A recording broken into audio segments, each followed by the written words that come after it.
The Awakening. The Sovereign Collective had existed for 18 million years.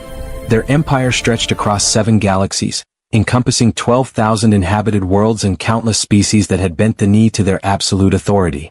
They were the architects of cosmic order, the enforcers of galactic peace, and the undisputed masters of known space. Their technology was so advanced that entire civilizations worshipped them as gods. Their fleets were unstoppable. Their wisdom was unquestioned. They had seen the birth and death of 1,000 civilizations, and they believed with absolute certainty that they understood the fundamental nature of all intelligent life. They were catastrophically wrong. Scout Commander Varix of the Keltharian race stood aboard his observation vessel at the edge of an unremarkable solar system. His species had evolved on a world of perpetual twilight, giving him eyes that could see across a spectrum of light invisible to most beings. Right now, those eyes were focused on a small blue and green planet orbiting a yellow sun. His mandibles clicked together in what his species considered thoughtful contemplation. The planet was designated Target 749 in the Collective's expansion protocols. It was the 3rd planet from its star, positioned in what the analysts called the habitable zone. Preliminary scans showed a single dominant species that called themselves humans. They had achieved basic spaceflight, nuclear technology, and rudimentary computer systems. By collective standards, they were infants playing with fire. Varix had conducted first contact operations on 47 worlds during his 5-century career.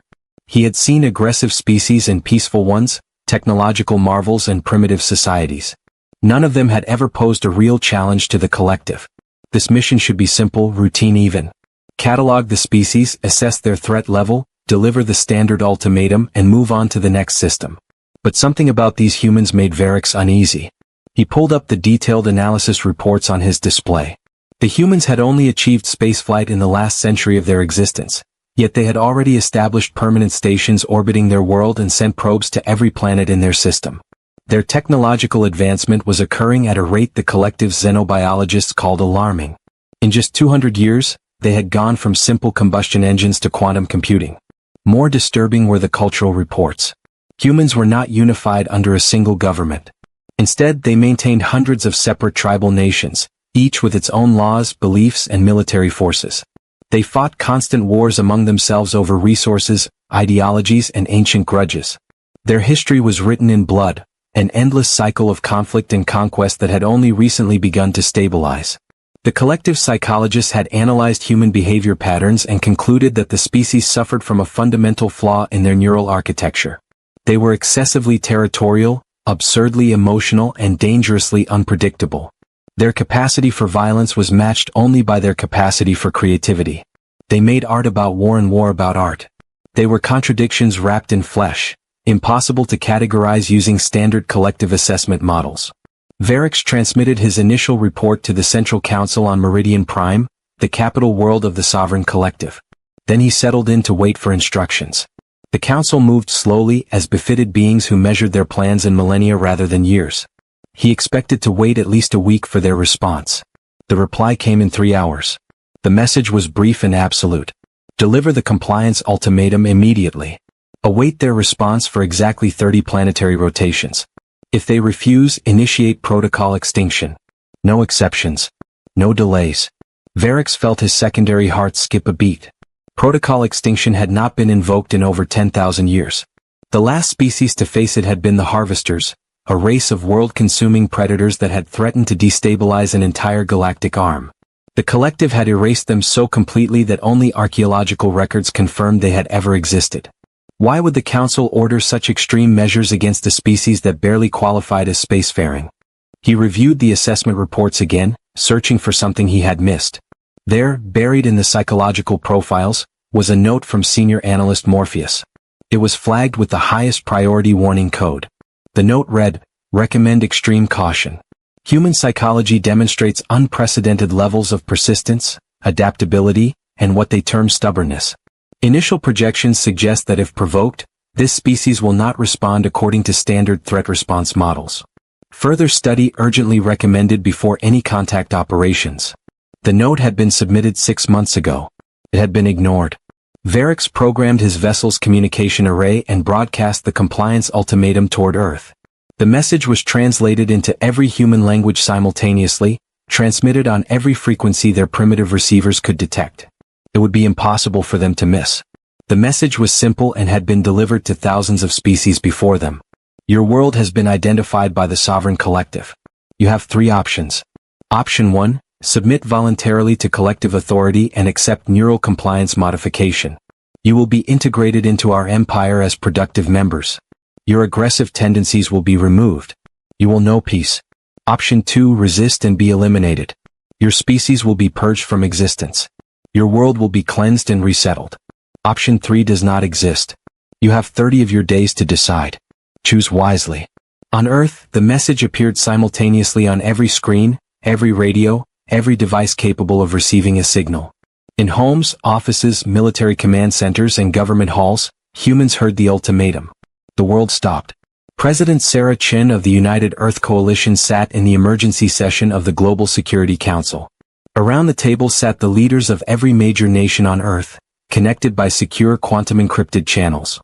The room was silent except for the soft hum of environmental systems. Everyone had heard the message. Everyone understood what it meant.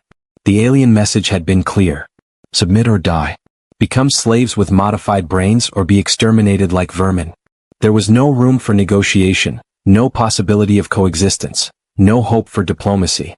The aliens saw humanity as a problem to be solved, not a civilization to be respected.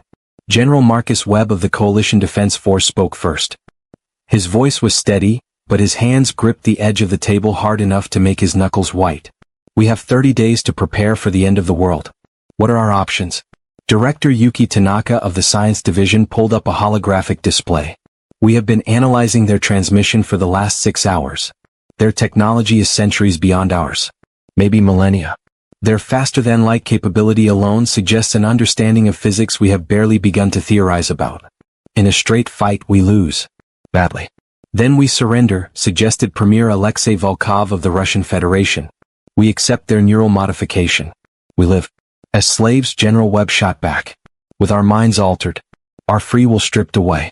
Our humanity erased. That is not living. That is existing as furniture for their empire. Better than extinction, Volkov argued. President Chin raised her hand. The room fell silent. She was young for a world leader, only 52, but her eyes held the weight of impossible decisions. She had been elected on a platform of unity and peace. Now she faced the possibility of leading humanity into its final chapter. Let me ask you all a question, she said quietly. In all of human history, has there ever been a time when we chose slavery over freedom? Have we ever decided that survival as prisoners was preferable to death as free people? The room remained silent. Everyone knew the answer. Throughout history, humans had chosen death over submission more times than anyone could count. They had fought against impossible odds. They had held fortresses to the last defender. They had charged into certain death rather than raise the white flag. It was perhaps their greatest strength and their most terrible weakness. We have 30 days, Chin continued. I propose we use them not to debate surrender, but to prepare for war. If we are going to die, let us die on our feet with weapons in our hands. Let us make them regret the day they came to our world. Let us teach the galaxy that humanity does not go quietly into extinction. One by one, the leaders around the table nodded. There would be no surrender. There would be no compliance. There would only be war. The next 30 days transformed Earth in ways that would have seemed impossible a month earlier. Every factory was retooled for weapons production. Every scientist was redirected to military research. Every able-bodied citizen was trained in basic combat. The nations of Earth, which had spent centuries fighting each other, united under a single purpose for the first time in human history. In orbital shipyards, construction crews worked around the clock building weapons platforms. They were crude things compared to what the aliens surely possessed, but they were built with human ingenuity and human desperation. Rail guns that could accelerate projectiles to a fraction of light speed. Nuclear-tipped missiles with quantum-entangled guidance systems.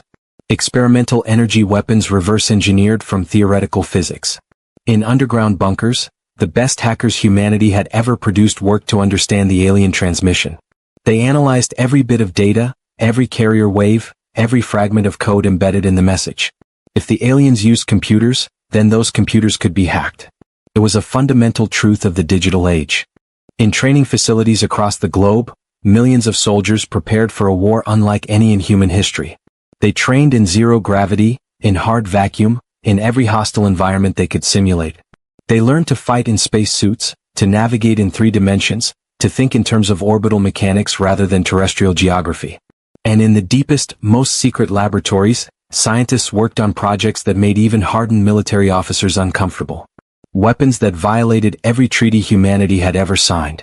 Weapons that exploited weaknesses in biology, in physics, in the fundamental laws that govern matter and energy. Weapons that would haunt the survivors' nightmares for generations, if there were any survivors. On the 30th day, every human on Earth stopped what they were doing. In every city, every town, every remote outpost, people looked to the sky. Some prayed. Some cursed. Some simply waited with weapons in hand. President Chin broadcast a final message to the world. Today we face the unknown. Today we stand against an empire that considers us insects to be crushed. They believe we will surrender. They believe we will beg for mercy. They believe we will accept slavery to preserve our lives. They are wrong. We are humans. We are the species that climbed down from the trees and conquered a planet. We are the species that split the atom and walked on our moon. We are the species that has never, in all our long and bloody history, accepted defeat as final. So let them come. Let them bring their fleets and their weapons and their ancient pride. We will show them what humans are made of. We will show them that some species cannot be conquered. We will show them that they chose the wrong planet to threaten. In orbit above Earth, space rippled and tore. Massive vessels emerged from faster-than-light transit, their hulls gleaming with exotic metals. There were hundreds of them, each one larger than the biggest structure humanity had ever built. They formed a perfect sphere around the planet, blocking out stars, casting shadows over entire continents. Scout Commander Varix watched from his observation vessel. He had positioned himself at a safe distance, outside the combat zone. He was not a warrior. He was an observer. His role was to document what happened next for the collective's historical archives. He expected to witness a short, brutal extermination. The humans had no real fleet, no planetary shields, no technology that could threaten collective warships. This should be over in hours, perhaps days at most. The lead collective warship, the Inevitable Conquest, broadcast a final demand. Surrender now or be destroyed. This is your last chance. The response came not in words but in action. Every weapon humanity had built, every platform they had placed in orbit, every experimental device they had created fired simultaneously. The sky above Earth lit up like a second sun. Railgun slugs moving at impossible speeds tore through the formation. Nuclear warheads detonated in brilliant flashes. Laser batteries carved glowing lines across the darkness. And from hidden positions throughout the solar system, converted civilian ships emerged, their hulls packed with explosives, their courses locked on collision trajectories. The collective fleet reeled. Ships that had never known damage suddenly had holes punched through their armor. Shields designed to stop energy weapons were useless against solid projectiles moving at relativistic speeds. Command networks were flooded with damage reports and casualty counts. And then the real attack began. Every computer system in the collective fleet suddenly displayed the same message in thousands of languages. Welcome to Earth. You should have stayed home. The virus hit like a digital tsunami. It had been hiding in the original ultimatum transmission, buried so deep that even the most sophisticated collective AI had not detected it. For 30 days it had been dormant, waiting. Now it activated, spreading through every networked system, exploiting security flaws that had existed unchallenged for millions of years. Navigation systems reported false coordinates. Weapons refused to fire. Life support began randomly cycling. Worse, the virus was learning, adapting, evolving faster than collective programmers could counter it. It was not just code. It was a digital weapon designed by a species that had been hacking each other since they invented computers. Scout Commander Varix watched in horror as the Inevitable Conquest lost power and began drifting. Around it, dozens of other ships were experiencing similar failures. The perfect sphere formation collapsed into chaos. And through that chaos the human ships came. They were ugly, asymmetrical things, nothing like the elegant vessels of the collective. They had no shields, limited sensors, and crews that had barely trained for space combat. But they had something the collective had never encountered. They had spite. Human ships rammed collective vessels at full thrust, their crews knowing they would not survive. They fired every weapon until their ammunition was exhausted, then used their ships as guided missiles. They broadcast constant streams of insults, threats, and promises of violence that made collective translators malfunction from sheer incomprehension. One human pilot, her ship crippled and drifting, managed to broadcast a final message before her life support failed. Tell your leaders they messed with the wrong species. Tell them humans never forget. Tell them we will hunt them to the end of the galaxy if we have to. Tell them we are coming. The first battle for Earth lasted 6 hours. When it ended, the collective fleet had lost 200 ships. The humans had lost everything they had put into space. But they had proven something that would echo across the galaxy. Humanity would not surrender. Humanity would not submit. And humanity was far, far more dangerous than anyone had imagined. Scout Commander Varix transmitted his report with shaking manipulators. His assessment was brief and terrifying. Immediate escalation required. These beings do not respond to standard threat protocols. Recommend full military deployment. Recommend extreme caution. They fight like they have already lost and simply wish to inflict maximum damage before dying. I have never seen anything like this. I do not know if we can defeat them. The report reached the Central Council on Meridian Prime. The council convened an emergency session. They reviewed the evidence. They consulted with military strategists, xenopsychologists, and historians. And for the first time in 18 million years, the Sovereign Collective felt something they had not experienced since their earliest days as a young civilization. They felt fear. On Earth, humanity buried its dead, repaired its weapons, and prepared for the next wave. They had won the first battle, but the war had only begun. And deep in the hearts of every human, something ancient and primal stirred. The part of them that had survived ice ages and predators, plagues and disasters, tyranny and genocide. The part that refused to give up. The part that would rather die fighting than live kneeling. The part that had carried humanity from caves to the stars. The war had begun. And the galaxy was about to learn that some species simply could not be conquered. The price of underestimation. Supreme Commander Thane stood in the War Council chamber on Meridian Prime, staring at the holographic display that showed the devastating results of the first engagement. His species, the Valorians, had been warrior kings before joining the collective 3 million years ago. They had conquered 40 systems before accepting collective authority. He understood warfare better than most species in the Empire. That understanding made the current situation even more incomprehensible. 200 ships lost. 200 vessels that had been considered invincible, crewed by species that had forgotten what true combat felt like. Destroyed or crippled by a civilization that had barely mastered interplanetary travel. The numbers did not make sense. The tactics did not make sense. Nothing about the humans made sense. The hologram replayed the battle. Thane watched as primitive human vessels, little more than converted cargo haulers and mining ships, threw themselves at collective warships with suicidal abandon. He watched as the virus tore through their networks, exploiting vulnerabilities that had existed for millennia but had never been tested. He watched as humans used kinetic weapons, fusion bombs, and boarding parties. Boarding parties in space combat. It was madness. It was also effective. The Council of Sovereigns sat in their elevated thrones, 7 ancient beings representing the oldest and most powerful species in the collective. High Sovereign Arcturus, a being of pure crystallized energy, spoke first. His voice resonated through the chamber like distant thunder. Commander Thane, you have reviewed the tactical data. Provide your assessment. Thane chose his words carefully. The Council did not tolerate failure, but they also did not tolerate deception. High Sovereigns, the humans employ warfare principles we abandoned millions of years ago because we deemed them inefficient. They use kinetic weapons because their energy technology is primitive, but those kinetic weapons bypass our shields. They use computer viruses because they have spent their entire technological history defending against digital attacks from each other. They use boarding actions because they are willing to die to achieve objectives. That is not an assessment, hissed Sovereign Xyrath, a serpentine being whose species had mastered biological warfare. That is a description. We know what they did. Explain why our forces failed. Because our forces have never faced an enemy that fights like humans, Thane replied. For 10 million years, the collective has fought species that surrendered when defeat was inevitable, that negotiated when casualties became unacceptable, that valued survival above victory. Humans do not think this way. They have a concept they call mutually assured destruction. They will destroy themselves to destroy their enemies. They consider this rational. The chamber fell silent. The concept was so alien that even the most experienced strategists struggled to process it. Sovereign Morpheus, the only council member who had studied human psychology, spoke in a quiet, measured tone. I warned the council 6 months ago. Humans are persistence predators. In their evolution they did not hunt by being faster or stronger. They hunted by following prey until it collapsed from exhaustion. They killed by refusing to give up. This trait is embedded in their neural architecture. They cannot surrender easily. It is not in their nature. Then we will teach them, Arcturus declared. Commander Thane, you will take personal command of the 2nd Enforcement Fleet.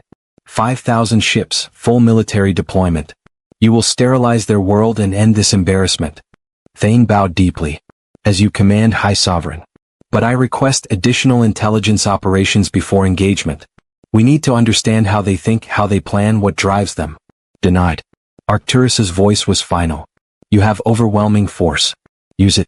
The humans die in 30 planetary rotations. No exceptions. Thane left the council chamber with orders he knew were flawed. Overwhelming force meant nothing if you did not understand your enemy. But orders were orders. He would take 5,000 ships to Earth. He would crush the humans. And if he succeeded, he would ensure the collective learned from this experience. If he failed, there would be no one left to learn anything. On Earth, Captain Elena Rodriguez stood in the command center of humanity's newly constructed orbital station, Defiance. The station was a marvel of desperate engineering, built in 29 days from prefabricated modules, asteroid mining equipment, and sheer human stubbornness. It was not elegant. It was not comfortable. But it was functional. Rodriguez was 43 years old, a former pilot who had flown everything from fighter jets to cargo shuttles. She had been chosen to command Defiance not because of her rank, but because of her reputation. She was known for 3 things: tactical brilliance, absolute calm under pressure, and a pathological refusal to quit. All 3 qualities would be tested in the coming battle. Her second-in-command, Lieutenant Commander James Park, approached with a data pad. Captain, our scouts report massive spatial distortions at the edge of the system. The aliens are coming back. Early estimates suggest 5,000 vessels. Rodriguez did not even blink. 5,000. They are taking us seriously now. We destroyed or disabled 200 ships in the first engagement, Park said. They are bringing 25 times that number. How do we fight that? The same way humans have always fought impossible odds, Rodriguez replied. We adapt. We improvise. We make them pay for every meter of space. And we make sure that if we die, they remember us for the next million years. She activated the command network, connecting her to every military installation on Earth and in orbit, every ship, every station, every weapon platform. Around the globe, millions of screens lit up with her face. People of Earth, this is Captain Rodriguez. The aliens are returning with 5,000 ships. They believe overwhelming force will break us. They are wrong. For the last 30 days we have not been sitting idle. We have been learning. We have been preparing. And we have been getting angry. She pulled up tactical displays showing the defensive network humanity had constructed. Hidden weapon platforms throughout the solar system. Drone swarms that could be remotely piloted. Experimental weapons that violated every ethical guideline humanity had ever established. And most importantly, captured alien technology that human engineers had reverse-engineered with terrifying speed. We know how their shields work now. We know how their faster-than-light drives function. We know their communication protocols, their tactical doctrine, their command structure. We have studied them while they dismissed us as primitives. That was their mistake. Rodriguez paused, letting her words sink in.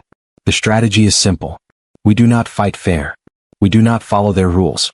We use every advantage we have, including the fact that they think we are stupid. We are not stupid. We are humans. And humans are very, very good at killing things that threaten us. The 2nd Enforcement Fleet emerged from faster-than-light transit in perfect formation. 5,000 ships arranged in a sphere within a sphere, overlapping fields of fire, redundant command networks, every tactical advantage the collective had refined over millions of years. It was beautiful, precise, and absolutely unstoppable. Commander Thane stood on the bridge of his flagship, the Eternal Judgment, and surveyed his forces with satisfaction. Whatever tricks the humans had used in the first battle would not work here. His fleet had updated software, enhanced firewalls, and protocols designed specifically to counter human tactics. Open a channel to the planet, he ordered. The communication officer worked quickly. Channel open, Commander. Thane spoke in the flat, emotionless tone required of collective commanders. Humans of Earth, this is Supreme Commander Thane of the Sovereign Collective. You have one final opportunity to surrender. Submit to neural compliance or be exterminated. You have demonstrated courage, but courage without wisdom is suicide. I give you one of your hours to decide. The response came in less than 30 seconds. It was not from a government leader or military commander. It was from an ordinary human, a young woman with dark hair and fierce eyes, broadcasting from what appeared to be a residential dwelling. Commander Thane, my name is Maria Santos. I am 24 years old. I work in a coffee shop in Sao Paulo. I'm nobody important. But I want you to know something. Every human on this planet just heard your ultimatum. And every single one of us has the same answer. Come and get us. The broadcast ended. Thane was confused. Why would they allow a civilian to respond to a military communication? It made no strategic sense. Then his sensors detected something that made his secondary heart stop. Throughout the solar system, thousands of small objects were accelerating toward his fleet. They were not ships. They were asteroids, space debris, even satellites. All of them had been fitted with crude engines and guidance systems. All of them were on collision courses with his vessels. Evasive maneuvers, he ordered. Point defense systems, engage. The fleet responded with precision. Laser batteries tracked and destroyed the incoming projectiles. Thousands of small explosions lit up space. It was target practice, really. The humans were wasting resources on a tactic that could not possibly work. Then the real attack began. While the collective fleet had been focused on the obvious threat, human ships had been quietly maneuvering into position using cold propulsion systems that barely registered on sensors. They were not military vessels. They were civilian craft, cargo ships, personal transports, even orbital construction vehicles. Each one was crewed by volunteers who knew they would not survive. They emerged from behind the debris field, engines burning at maximum thrust, and fired every weapon they had at point-blank range. Railgun slugs punched through shields. Missiles overwhelmed defense systems. Nuclear warheads detonated in brilliant flashes. More importantly, each human ship carried boarding pods. Crude metal cylinders packed with soldiers in armored suits, launched at such close range that point defense systems could not track them all. They slammed into collective hulls and burned through with cutting torches. Commander Thane watched in disbelief as boarding parties penetrated 17 of his ships simultaneously. This cannot be happening. No species fights like this. But humans did. They always had. Sergeant First Class Tyrone Washington was the first through the breach on collective cruiser Harmonious Peace. His armored suit was bulky and uncomfortable, but it kept him alive in the vacuum of space. His weapon was a modified railgun that fired tungsten penetrators at hypersonic speeds. It was loud, brutal, and effective. The interior of the alien ship was wrong in every way. The gravity was too light. The air was too thin. The lighting was in a spectrum that made his eyes hurt. But Washington had trained for this. Every human boarding party had trained for this. Move, move, move, he shouted to his squad. Bridge is 3 levels up. Kill anything that resists. Capture anything that surrenders. They moved through corridors that had never been designed for combat. The collective had not fought a boarding action in recorded history. Their ships had no defensive fortifications, no armored bulkheads, no internal weapon systems. They were designed for efficiency, not warfare. The human soldiers exploited every weakness. They moved fast, struck hard, and showed no mercy to those who fought back. But they also took prisoners. Humans understood that intelligence was as valuable as victory. Washington's squad reached the bridge in 6 minutes. The door was sealed, but that was not a problem. 2 of his soldiers placed shaped charges while the rest covered the approach. The explosion blew the door inward and the squad poured through. The bridge crew were Keltharians, the same species as Scout Commander Varix. They were unarmed, untrained for combat, and absolutely terrified. Washington's squad secured them in seconds. Bridge secure, Washington reported. 23 prisoners. No casualties on our side. Similar reports came in from 16 other ships. Humans were capturing collective vessels faster than the fleet could respond. It was unprecedented, impossible, and absolutely terrifying for the aliens who had never considered that their own ships could be turned against them. Commander Thane made a decision that went against every instinct. Fall back. All ships retreat to the outer system. Establish a defensive perimeter. But Commander, we outnumber them, his tactical officer protested. They are inside our formation, Thane snapped. They have boarded our ships. They are using tactics we have no defense against. We retreat now or we lose the entire fleet. The second enforcement fleet began to withdraw, but the humans were not finished. From hidden positions throughout the asteroid belt, humanity's secret weapon emerged. They had spent 30 days studying the captured alien faster-than-light drives from the first battle. They had not been able to replicate the technology, but they had learned enough to build something else. Faster-than-light missiles. They were crude, unstable, and had a 50% failure rate. But the ones that worked covered the distance to the retreating collective fleet in seconds. They emerged from FTL travel at random points within the formation and detonated with the force of small stars. The Eternal Judgment took a direct hit. The bridge exploded. Commander Thane had just enough time to send a final transmission before the ship broke apart. They are not primitives. They are nightmares. Do not underestimate them again. The second enforcement fleet limped back to collective space with less than 3,000 ships intact. Over 2,000 vessels had been destroyed, captured, or left drifting in space. The survivors carried with them stories that would haunt the collective for generations. Stories of humans who laughed as they died. Stories of soldiers who fought with broken limbs and sucking chest wounds. Stories of civilians who volunteered for suicide missions because someone had to do it. Stories of a species that simply would not accept defeat. On Earth, humanity celebrated its second victory. They had lost thousands of ships and tens of thousands of lives. Entire orbital installations had been destroyed. But they had survived. They had won.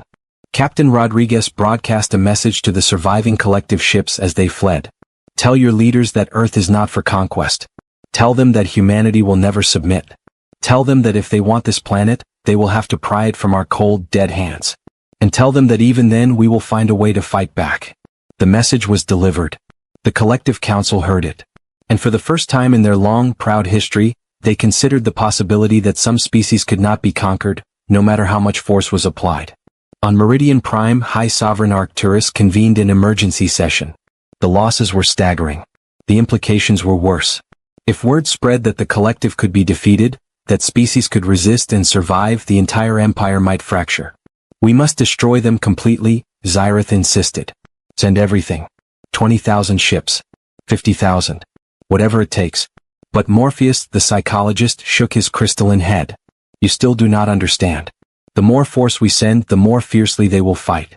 Humans do not calculate odds of victory. They calculate the cost they can inflict before dying. They have a phrase for this, spite.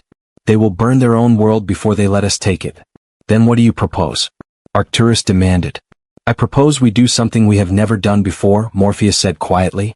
I propose we negotiate. Not from strength but from mutual respect. I propose we acknowledge that humans are not primitives to be civilized, but equals to be respected. The council chamber erupted in protests and accusations. The idea was heresy. The collective did not negotiate with primitives. They did not recognize equals. They ruled or they destroyed. But as the arguments raged, every member of the council knew the truth. The humans had changed everything. They had shown that defiance was possible, that resistance could succeed, that the collective was not invincible. The war between humanity and the sovereign collective would continue for years. There would be more battles, more losses, more horrors on both sides. But the outcome was no longer certain. Humanity had proven that some species simply could not be conquered. In the end, the collective would withdraw from human space, establishing a neutral zone that neither side could cross. It was not a peace treaty. It was an acknowledgement that the cost of victory was too high. And throughout the galaxy, other species heard the story of Earth. The story of a young, primitive civilization that had faced an ancient empire and refused to kneel. The story of humans who fought with obsolete weapons, impossible odds, and sheer stubborn refusal to give up. The story spread like wildfire. On worlds that had submitted to the collective, resistance movements began. On planets that had been considering collective membership, councils voted to remain independent. The empire that had stood for 18 million years began to fracture. All because of one small blue planet and the species that called it home. Captain Elena Rodriguez stood on Defiance Station, looking down at Earth. The planet was scarred from the battles, but it was healing. Humans were good at healing. They were good at surviving. They were good at fighting. She thought about the aliens who had come demanding submission. She thought about the battles yet to come. She thought about the message humanity had sent to the galaxy. We are humans. We do not surrender. We do not submit. And we do not forgive those who threaten our home. Come to our world in peace and we will welcome you with open arms. Come to our world in war and we will show you why Earth breeds survivors. That message had reached every corner of known space. And the galaxy had learned a valuable lesson. Never, ever underestimate the species from the small blue planet. Because humans do not just fight to win. They fight to make sure their enemies regret the day they started the war. The Sovereign Collective had declared war on humanity expecting a quick extermination. Instead, they had awakened something ancient and terrifying. They had reminded humans that their greatest strength was not their technology or their intelligence. It was their absolute, unshakable, pathological refusal to give up. And in a galaxy full of ancient empires and powerful civilizations, that made humanity the most dangerous species alive. The war had ended. The legends were just beginning. And somewhere in the darkness between stars, other species watched and wondered. If the humans could defeat the collective, what else might they be capable of? What other impossibilities might they achieve? The galaxy was about to find out. Because humanity was no longer content to stay on their small blue planet. They had tasted victory among the stars. They had proven they belonged in the cosmic arena. And now they were coming. Not as conquerors, not as destroyers, but as the species that simply refused to die. The species that fought like they had nothing to lose because their freedom meant everything. The species that had taught the galaxy a lesson it would never forget.